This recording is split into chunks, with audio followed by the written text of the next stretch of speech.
This lost dog was very afraid of humans, so nobody tried to get close to her. But a kind trainer really wanted to help, and what the dog did surprised everyone. Sally was a student studying animals for her PhD. She really loved animals, like most people who choose this career. She had been living in the same city for her whole time studying, so she knew it well. She liked how lively the city was and how there were many different things to see and do every day. When she wasn't reading in the library, she liked to go out and explore the city. Running was her way to find peace and think about everything she had seen or done that day. She had no idea that one day, her routine run would turn into something more than just a calming activity. It was a chilly winter afternoon, and she reluctantly convinced herself to go for a run before it got even colder. So she dressed warmly in her running gear and headed out to tackle the sidewalk ahead. The clouds were dark and looming as she ran, and she knew she had to pick up her speed before the rain started pouring down. As she continued running, she started feeling raindrops on her face. She was still quite far from home and realized that rushing wouldn't make much of a difference. Tired, she slowed down to her usual pace. That's when the sky opened up, and she got drenched in just a few minutes.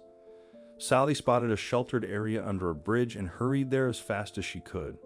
Even though she was already wet, she thought it would be better to try to avoid getting even more soaked. The shelter provided relief from the heavy rain, but she immediately started shivering. She took off her extra layers and tried to squeeze out the water from them. It was then, as her eyes adjusted to the darkness under the bridge, that she saw something unexpected. At first, Sally wasn't quite sure what she was looking at. She knew it was an animal, but she couldn't tell exactly what it was. It was cowering, huddling in a ball as close to the wall as it could get. She slowly approached it, trying to show that she was not a threat. As soon as she got closer, she began to piece together one for her. The scraggly, scared creature was something that once resembled a dog. Most of its fur was missing, and the small patches on its body were dirty and matted. Its eyes looked huge against its sunken face, and its snout looked more like a skeletal beak. It was trying to curl its emaciated body against the wall to make itself seem smaller. This was not a dog looking for a fight, but rather one trying to avoid it at all costs. Sally couldn't help herself. Her eyes welled with tears. Who could have done this to this poor animal? How long had it been left neglected on the streets like this? She knew she needed to do something, but what? She tried to approach the dog further to wrap her jacket around it, but the poor creature simply whimpered and tried to create more distance between them. Sally knew better than to push it any further. It was clearly terrified of her, but it needed help.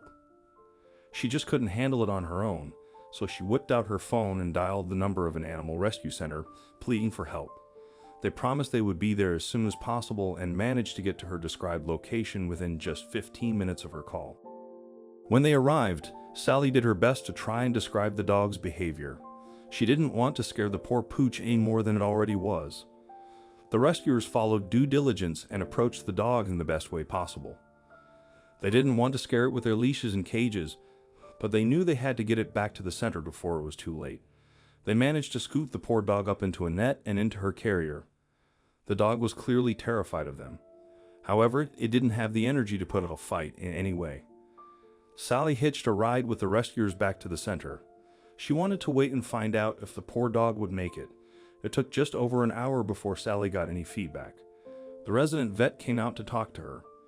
According to him, the dog was in terribly poor health.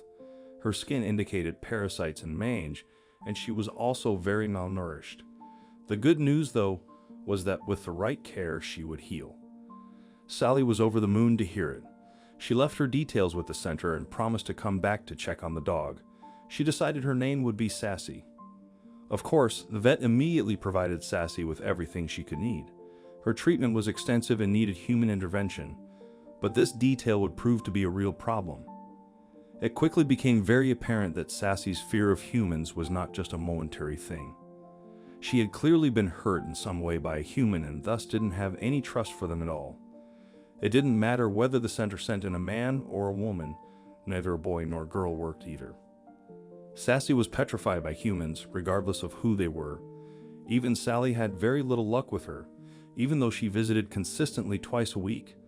All hopes seemed to be lost. How would they ever rehome Sassy if she was so scared of people? Sally wanted to adopt her, but it was not a practical choice, at least not in the state the poor dog was in. Then one day, one of the volunteers had an interesting idea.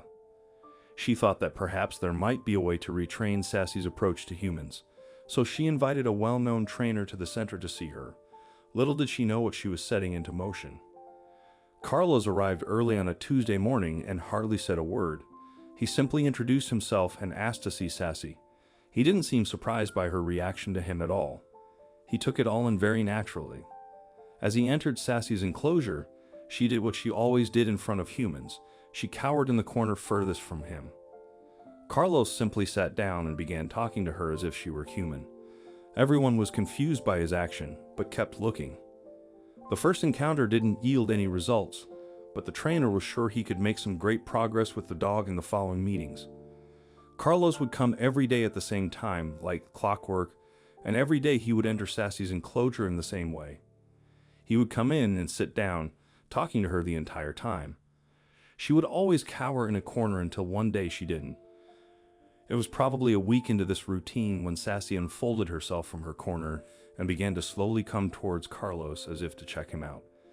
She didn't dare come too close, but it was just enough to see that she was beginning to trust him. This continued for another week before Carlos attempted to feed her by hand. On the third try, she cautiously ate out of his hand, and everyone cheered with joy. There was hope after all. After about a month and a half, Carlos managed to get Sassy out of her area and put a leash on her. She was still really nervous, but meeting and spending time with different people, kids, adults, and other dogs helped her become more comfortable.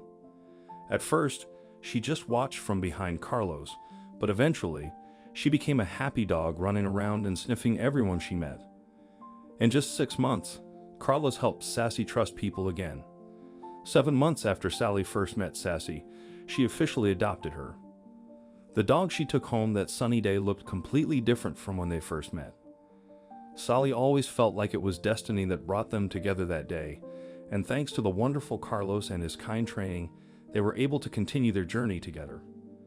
What do you think of this story? Let us know in the comments section. I hope you liked this story. Please give it a thumbs up and share it with your loved ones. Also subscribe and press the bell icon to never miss the update from our channel. Thank you.